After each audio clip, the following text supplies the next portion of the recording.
Instruction देंगे, लेकिन आपके माध्यम से हमने सरकार को एक्सपोज किया। क्या ये सरकार कहती है, सरकार का स्पेशल ब्रांच कहता है, क्या जिले के एसपी कहते हैं, और डिपोर्ट करने का सबसे महत्वपूर्ण बाहर निकालने का पावर स्टेट गवर्नमेंट के पास है। आधार कार्ड रद्द करने का भी पावर स्टेट गवर्नमेंट के पास है, लेकिन फिर भी ये नहीं करेंगे ना। मैंने कहा ना, झारखंडी मुसलमान इस सरकार के सौतेले बेटे हैं और बांग्लादेशी रोहिंग्या मुसलमान इस सरकार के दामाद हैं। धन्यवाद। बखूबी आज जवाब दे दिया और बिल्कुल सही कहा कि इनको ना सोते जागते बाबूलाल फोबिया होता है। माननीय मुख्यमंत्री जी को मुझे लगता है, ये मेरा पर्सनल ओपिनियन है, हालांकि प्रवक्ता का पर्सनल ओपिनियन होता नहीं, पर हमें लगता है कि जो बाबूलाल जी ने एक डिक्लेरेशन किया है कि जिन्होंने भी भ्रष्टाचार किया है 4 वर्षों में, 5 वर्षों में सरकार के कार्यकाल खत्म होते होते सब लोग ट्रायल के बाद होटवार के लाल कोठी में जाने को तैयार हैं। तो उसके बाद से माननीय मुख्यमंत्री जी की शायद दिन रात की नींद उड़ गई है। हमें लगता है कि शायद होटवार जेल भी सत्ताधारी दल के जितने नेताओं को जाना तय है उसके लिए कम पड़ेगा। अब शायद कैंप जेल की व्यवस्था करनी होगी। धन्यवाद। सरकार ने इस मुद्दे पे कदम भी उठाया था और हम लोगों ने साहेबगंज और पाकुड़ जिले में एनआरसी की रूपरेखा बनाकर स्पेशल ब्रांच के एसपी को भेजा भी था आसाम में कि एनआरसी का क्या प्रारूप होता है कि हम इन 2 जिलों से एनआरसी को चालू करें। लेकिन यह सरकार कहा ना हमने कि बांग्लादेशी मुसलमान तो इस सरकार में दामाद की हैसियत में है। झारखंडी मुसलमान भले सौतेले बेटे हो सकते हैं इन सरकार के, लेकिन इन बांग्लादेशी और रोहिंग्या मुसलमानों को ये सरकार विशेष तरजीह देती है। आंतरिक सुरक्षा का किलोमीटर, कई किलोमीटर सारा सेंट्रल पुलिस के हाथों होता है। पार्टियां तो कहती है सेंट्रल पुलिस तो केंद्र के पास है, तो कैसे घुसपैठ हो रहा है कि सेंट्रल पुलिस क्यों नहीं रोक पा रही है? देखिए, अगर आपने बांग्लादेश बॉर्डर को देखा होगा, बांग्लादेश का बॉर्डर जो है तो वो बिल्कुल ऐसा पोरस बॉर्डर है कि वहाँ जो बाजार भी है बिल्कुल एकदम बॉर्डर से सटा हुआ है। वहाँ के लोगों के रहने चहने बोलचाल की भाषा वो बिल्कुल मिलती जुलती है। तो घुसपैठी अगर आ जाते हैं तो उसके बाद उनको आइडेंटिफाई करके खुफिया विभाग की जिम्मेवारी होती है ये करना। और ये घुसपैठ जो हुआ है ये बड़े पैमाने पर हुआ है, लेकिन एक सिस्टमैटिक षड्यंत्र के तहत इनको पिछले 4 वर्षों में वोटर आई कार्ड और सारा कुछ पहुंचाया गया। इनका स्पेशल ब्रांच कह रहा, साहब हम नहीं कह रहे, 4 वर्षों के बाद इनका स्पेशल ब्रांच का रिपोर्ट है जून का, ये हमारा रिपोर्ट नहीं है, जो खुद मान रहा है कि इनको मदरसों में लाकर ठहराया जाता है। इससे ज्यादा प्रमाण की क्या आवश्यकता है? उनका कहना है कि बीजेपी के शीर्ष नेतृत्व ने रघुवर दास को उड़ीसा का राज्यपाल इसलिए बना दिया ताकि उन्हें जांच से बचाया जा सके। इस पर क्या कहें? देखिए, हमें लगता था कि मुख्यमंत्री संवैधानिक पद पर रहकर इतनी घटिया बयानबाजी नहीं करेंगे। और कितनी हास्यास्पद बात है, एक पिछड़ा का बेटा इनके गले नहीं उतर रहा। पहले पिछड़ा का बेटा जब प्रधानमंत्री बना तो इन्होंने उनके लिए क्या क्या गालियां यूज की ये मैं दोहराना नहीं चाहता। अब एक पिछड़ा का बेटा एक बड़े राज्य का, जहां जगन्नाथ महाप्रभु निवास करते हैं, वहां का राज्यपाल बना है, तो भी इन्हें नहीं फुटे आंख नहीं सुहा रहा है। और ये आरोप कौन लगा रहा है कि भ्रष्टाचार हुआ? जो झारखंड के इतिहास के सबसे भ्रष्टाचारी सरकार का नेतृत्व करने वाले जो मुखिया हैं वो आरोप लगा रहे हैं। आरोप कौन लगा रहा है? रघुवर दास जी पर, जिन्होंने 5 वर्षों तक बेदाग सरकार दिया था, जिनके कार्यकाल में लैंड घोटाला हुआ, जिनके कार्यकाल में शराब घोटाला हुआ, जिनके कार्यकाल में अवैध खनन पत्थर का घोटाला हुआ, जिनके कार्यकाल में अवैध खनन कोयले का घोटाला हुआ, ट्रांसफर पोस्टिंग का घोटाला हुआ और हाल में बीज घोटाले की, माफ कीजिएगा, धान घोटाले की खबरें आई थी। तो जब इतने बड़े घोटालेबाज सरकार का मुखिया ऐसे आरोप लगाए तो मुझे लगता है ये मर्यादा से विपरीत है। और एक पिछड़ा का बेटा इनको कभी नहीं पछता है ना। तो ये पहले भी जब पूर्व मुख्यमंत्री थे तब भी इसी तरीके का घटिया आरोप लगाते थे। और मैं बताऊं, असली में माननीय मुख्यमंत्री जी को मिर्ची कब लगी? जब रघुवर दास जी ने एक्सपोज किया कि जो माइनिंग लीज मुख्यमंत्री जी ने खुद माइनिंग मंत्री और मुख्यमंत्री रहते अपने नाम कर लिया और ये ऑफिस ऑफ प्रॉफिट के दायरे में आता था और ये सारा मामला फिलहाल विचाराधीन है। उसके बाद वो एक्सपोज हो गए थे। राष्ट्रीय स्तर पर चर्चा हुई थी कि कैसे एक मुख्यमंत्री ने सारे नियम कानून को धत्ता बताते हुए खुद के विभाग का, खुद का माइंस अपने नाम कर लिया था। तो इस तरह का आरोप लगाकर वो पिछड़ों का अपमान कर, एक पिछड़े के बेटे का अपमान कर रहे हैं। और कोई इनके ऊपर आरोप था तो 4 वर्ष बाद अब एक प्रिलिमिनरी इंक्वायरी शुरू हो रही। जब ये सरकार की विदाई की बेला में कुछ महीने बचे हुए हैं तो ये अब एक इंक्वायरी का नाटक कर रहे हैं, जबकि इन्होंने कहा था कि सरकार बनने के 3 महीने के भीतर जितने दागी मंत्री हैं, मुख्यमंत्री हैं, पूर्व मुख्यमंत्री सरकार के, सबको जेल भेजेंगे। तो मुख्यमंत्री जी ने मर्यादाहीन बयान दिया है और हम मानते हैं एक पिछड़े के समाज के खिलाफ है ये बयान। और एक भ्रष्टाचारी सरकार का नेतृत्व करना, नैतिकता और भ्रष्टाचार की बात करें तो अजीब बात है। 2014 के बाद कोई नया बांग्लादेशी नहीं घुसा है झारखंड में, और जो पुराने हैं, तो आपकी सरकार थी विधानसभा में 17 बार ये सवाल। मूलवासी हकी लेकिन तभी टाइम पर पाबंद लगा। चलिए बस समय से 7 मिनट विलंब है, इसके लिए क्षमा के काफी है। आज भारतीय जनता पार्टी के प्रदेश कार्यालय में आज इस अति महत्वपूर्ण प्रेस वार्ता में हम सभी के बीच में आज अपनी बातों को रखेंगे पार्टी के प्रदेश प्रवक्ता श्रीमान पप्पू साहब जी। मैं इनका इस मंच पर स्वागत करता हूँ। साथ में उपस्थित भारतीय जनता पार्टी एससी मोर्चा के राष्ट्रीय कार्य समिति सदस्य और पार्टी के वरिष्ठ नेता सीताराम रवि जी, उनका मैं इस मंच पर स्वागत अभिनंदन जोहार करता हूँ। साथ में बैठे हुए मीडिया के सब प्रभारी तारिक इमरान जी, मैं इनका भी इस मंच पर स्वागत अभिनंदन जोहार करता हूँ। मैं सीधे श्रीमान पप्पू साहब जी से आग्रह करता हूँ कि आप इस प्रेस वार्ता में अपनी बातों को रखेंगे। धन्यवाद। धन्यवाद अशोक जी। मेरे साथ मंच पर बैठे रवि जी, तारिक भाई के साथ मैं तमाम प्रेस मीडिया के बंधुओं का स्वागत करता हूं। आज हम एक बहुत ही महत्वपूर्ण प्रेस कॉन्फ्रेंस के लिए बैठे हैं। बहुत ही महत्वपूर्ण जब मैं कह रहा हूं, अक्सर मैं ऐसे शब्दों का प्रयोग नहीं करता हूं। मैं आपको दिखाऊंगा कुछ ही मिनटों के भीतर कि राज्य सरकार किस तरीके से गलत बयानी करती है। देखिए, जब भी बांग्लादेशी घुसपैठियों की बात आती है तो माननीय मुख्यमंत्री का बयान आता है कि भाई केंद्र सरकार क्या कर रही है, केंद्र सरकार काम करे, निकालना उनका कार्ड रद्द करे, केंद्र सरकार सब कुछ करे। राज्य सरकार की जो शक्तियां हैं वो सीमित हैं। आज मैं आपको दिखाऊंगा कि कैसे जो राज्य सरकार है वो झूठ बोल रही है और राज्य सरकार का एक विभाग कुछ कह रहा है घुसपैठियों को लेकर, और जो उसके जिला सुपरिटेंडेंट ऑफ पुलिस है वो राज्य सरकार के प्रेशर पर कुछ और कह रहा है। ये मैं आपको दस्तावेजों के साथ दिखाऊंगा। देखिए, सबसे पहले आते हैं कि जो घुसपैठियों को बाहर निकालने की जो बात होती है, इसमें कानून, संविधान बहुत स्पष्ट है।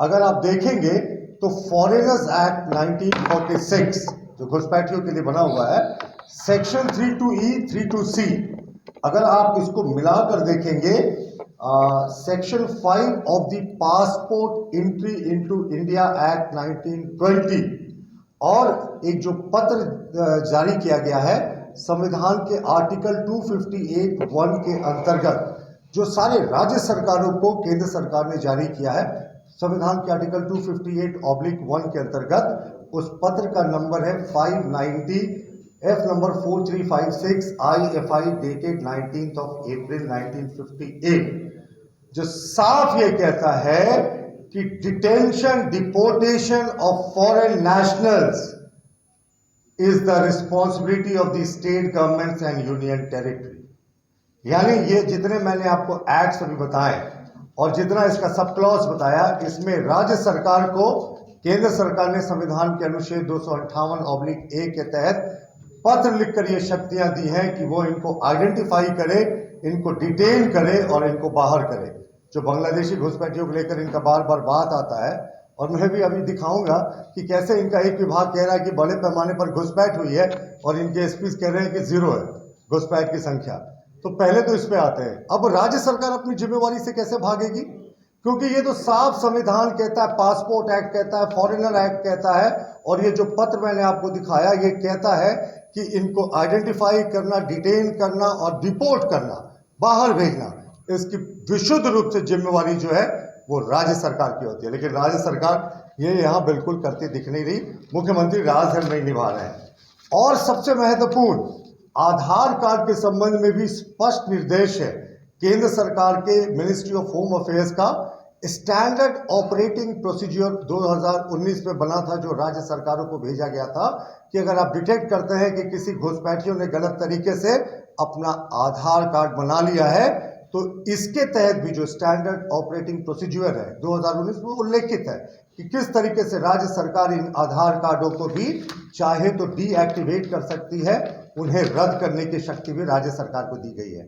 उसके बाद भी ये कहते हैं कि हमारे पास शक्तियां नहीं है। अब देखिए, एक बड़ा इंटरेस्टिंग फैक्ट मैं आपको दिखाता हूं। ये सुपरिटेंडेंट ऑफ लोहरदगा पुलिस का ये पत्र है, ये सूचना अधिकार के तहत निकाला गया है। इसमें लिखा है पॉइंट नंबर 3 में, लोहरदगा जिले में बांग्लादेशियों ने शरण लिया, उनकी संख्या 0, यानी लोहरदगा में उनकी संख्या 0 है। और अगला जो रिपोर्ट है ये राज्य के स्पेशल ब्रांच का है और ये रिपोर्ट है 12 अप्रैल 2020 का। जिस समय याद होगा आपको मित्रों कि 12 अप्रैल 2020 के कुछ ही दिन पहले ये राइट्स हुआ था बड़े पैमाने पर लोहरदगा में, जो थमने का नाम नहीं ले रहा था। उसमें स्पेशल ब्रांच ने रिपोर्ट दी थी कि इसमें रोहिंग्या मुसलमानों का हाथ है, लेकिन लोहरदगा जिले के एसपी कह रहे हैं कि कोई बांग्लादेशी रोहिंग्या घुसपैठिया यहाँ है ही नहीं। और उसके बाद क्या हुआ था, जिस डीएसपी जितेंद्र कुमार ने, मैं नाम लेना नहीं चाहता था लेकिन ये फैक्ट है, ये तो मीडिया में भी अवेलेबल है, सोशल मीडिया में भी अवेलेबल है, जिस जितेंद्र कुमार जी ने इनका पूरी इस रिपोर्ट को बनाई थी, उनके सहित 4 डीएसपीज को 2 दिन के भीतर अंजुमन इस्लामिया के द्वारा ऑब्जेक्शन करने के बाद ट्रांसफर कर दिया गया। अब आप सोचें, इस राज्य सरकार को कोई सच्चाई दिखाता है तो क्या होता है। लोहरदगा एसपी कहते हैं घुसपैठिया नहीं है, स्पेशल ब्रांच कहता है घुसपैठिया है, वही दंगे करा रहे हैं, और जो ये रिपोर्ट बनाता है उसका ट्रांसफर हो जाता है। अब कुछ इंटरेस्टिंग फैक्ट्स मैं आपको और दिखाता हूँ। यह लेटर है जो सूचना अधिकार के तहत जानकारी प्राप्त किया गया है, और ये लेटर है, ये 27/6/2023 तिथि को गौर करेंगे, 27 जून 2023 को। ये तिथि को गौर क्यों मैं करने कह रहा हूँ, कुछ मिनट के बाद मैं बताऊंगा। इसमें इन्होंने स्पष्ट लिखा है कि अभी तक किसी भी थाना क्षेत्र में बांग्लादेशी घुसपैठियों की सूचना प्राप्त नहीं हुई है। यानी ये मान रहे हैं कि दुमका जिले में कोई घुसपैठिया की सूचना इनके पास नहीं है। यही पत्र है जामताड़ा जिले का, सूचना अधिकार के तहत दिया गया। इसमें भी कमोबेश ऐसा ही जवाब है, लेकिन इस जवाबों के साथ वो भारी भरकम रिपोर्ट दिया गया है कि ये जो घुसपैठी हैं इनको रोकने के लिए जो पुलिस है वो क्या कदम उठा रही है। और पुलिस क्या कदम उठा रही है, थाना स्तर से जागरूकता अभियान चल रहा है, निरंतर निगरानी हो रही है, चौकीदार गुप्तचरों को भी घुसपैठ होने पर अविलंब सूचित करने हेतु आवश्यक दिशा निर्देश दिया गया है। तो हम तो यही जानना चाहेंगे कि कैसा दिशा निर्देश है कि उसके बावजूद घुसपैठी है। और ये मैं नहीं कह रहा, ये राज्य सरकार कह रही है, ये मैं आपको आगे दिखाता हूँ। इसी तरीके का एक पत्र गोड्डा जिले का भी है, जहां वो लिख रहे हैं कि घुसपैठियों की संख्या 0 है और घुसपैठियों का जो थाना क्षेत्र में जहां से उनके अंदर आने की संभावना है, उन क्षेत्रों में बड़े पैमाने पर निगरानी हो रही है। अब जो सबसे महत्वपूर्ण पत्र है, यानी आपने इतने जिलों के एसपीज के पत्र देखे जो ये साफ कह रहे हैं कि घुसपैठ नहीं हुआ उनके जिले में और बहुत सतत निगरानी हो रही है, बिल्कुल युद्ध स्तर पर ये कोशिश की जा रही है कि बांग्लादेशी घुसपैठिए नहीं हो। अब ये स्पेशल ब्रांच का पत्र है जो मुझे लगता है काफी लोगों को इसके बारे में जानकारी है, 2 जून 2023 का, जिसमें लिख रहे हैं स्पेशल ब्रांच के स्थापना के एसपी सभी जिले के डीसी और एसपी को कि सूचित करना है कि झारखंड अंतर्गत बांग्लादेशी घुसपैठियों के प्रवेश करने की सूचना है। इनकी पुलिस कह रही है नहीं है, 0 है, ये कह रहे हैं सूचना है। सिर्फ सूचना नहीं है, ये आगे ये भी कह रहे हैं कि इन घुसपैठियों को मदरसों में ठहराया जाता है, फिर वहां से इनका सरकारी दस्तावेज तैयार किया जाता है और इनको एक साजिश के तहत बसाया जाता है, और यही नहीं, इनका नाम मतदाता सूची में डाला जाता है। ये मैं नहीं कह रहा, ये राज्य सरकार का खुफिया विभाग का 2 जून 2023 का चिट्ठी कह रहा है, और कमोबेश उसी समय का जितना जिला के एसपी का चिट्ठी है वो कह रहा है घुसपैठ ही नहीं हमारे यहाँ। स्पेशल ब्रांच कह रहा है कि नहीं, बड़े पैमाने पर घुसपैठ है। सिर्फ घुसपैठ नहीं हो रही, इनका आधार कार्ड, वोटर कार्ड, इनको बसाया जा रहा है, लगातार टारगेट किया जा रहा है। तो ये विरोधाभास क्यों?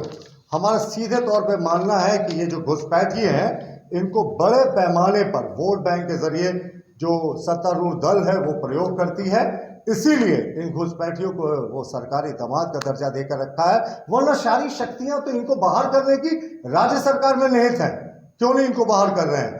राइट्स में इनका हाथ होता है तो स्पेशल ब्रांच का डीएसपी जो रिपोर्ट करते हैं ट्रांसफर हो जाता है, स्पेशल ब्रांच की चिट्ठी आ जाती है कि साहब आप बड़े पैमाने पर घुसपैठ हो रहा है। लेकिन 6-7 जिले के एसपी का मैंने आपको राइट टू इन्फॉर्मेशन के तहत प्राप्त जानकारी दिखा दिया था, जिसमें वो कह रहे हैं भाई हमारे यहाँ तो सब राम राज है, कोई घुसपैठ नहीं है और हमारे यहाँ इस तरह की कोई चीज़ नहीं है। और वही नहीं, वो बता रहे हैं कि कितने बड़े पैमाने पर वो निगरानी कर रहे हैं। तो ये बहुत ही दुर्भाग्यपूर्ण स्थिति है। ये इसलिए दुर्भाग्यपूर्ण स्थिति है और चिंतित करने वाली स्थिति है क्योंकि इससे देश की एकता और संप्रभुता पर भी खतरा है। और ये हम भी नहीं कह रहे, ये तो हम कह ही रहे हैं, आंतरिक सुरक्षा और आर्थिक व्यवस्था पर भी खतरा है, ये स्पेशल ब्रांच ने भी कहा है। लेकिन उसके बावजूद मुख्यमंत्री के कार्यालय के दबाव पर ये सारे लोग कह रहे हैं कि जितने जिले के एसपी हैं कि कोई घुसपैठ हुआ ही नहीं।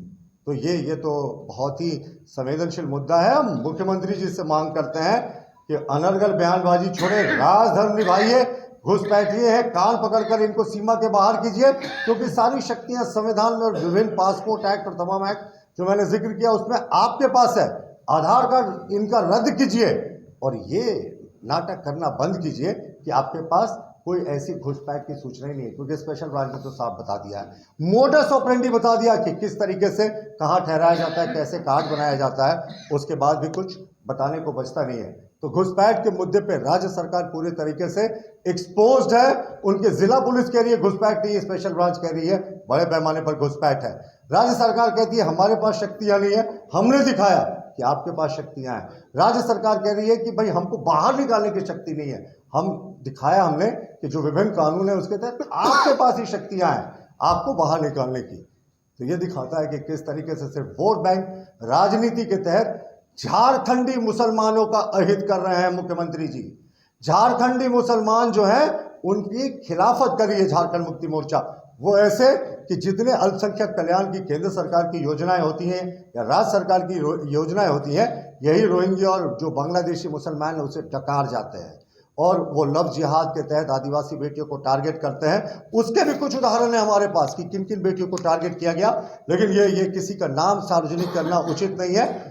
दर्जनों ऐसे उदाहरण हैं जो यहाँ राइट टू इन्फॉर्मेशन से निकाला गया है कि किन लोगों ने अपना धर्म बदल लिया और किन लोगों ने इस तरीके से उनके साथ एक षड्यंत्र किया गया। तो मुख्यमंत्री जी राजधर्म नहीं निभा रहे हैं, देश की आंतरिक सुरक्षा पर खतरा कर रहे हैं जी। प्रतुल जी